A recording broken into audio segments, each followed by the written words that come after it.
मित्रांनो नमस्कार, मी विठ्ठल. मित्रांनो, प्रत्येकाला सांगितलं की मी कोण नोकरी करतो, कोण व्यवसाय करतोय. मित्रांनो, मी देखील 14 वर्ष सर्व्हिस केलेली आहे.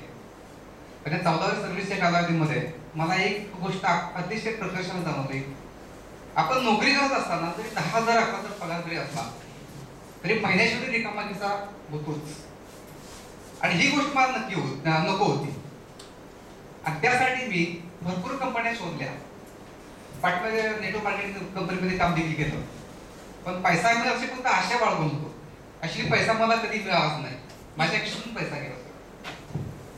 आणि अशामध्ये पीआरपी मला मिळाला. पण पीआरपी मध्ये देखील माझ्यामध्ये भरपूर अशा कमी आहेत आणि त्या मला पूर्ण करायच्या. त्या मित्रांनो, माईकचं वजन किती होतं? या माईकचं वजन मला म्हणजे उचलता येत नाही. मी 60 वजन उचलू शकतो, पण या माईकचं वजन मला उचलता येत नाही. आणि ही माझ्यामध्ये हिंमत यावी म्हणून मी चालतोय. आणि जी माझी खालची अपलाईन आहेत त्या सर्वांना मला इथे हॉलमध्ये घेऊन आहे, एवढीच माझी इच्छा आहे. तेव्हा मी सरांना एक रिक्वेस्ट करतो की त्यांनी मला हिंमत द्यावी. माझ्यामध्ये हिंमत झाली. धन्यवाद.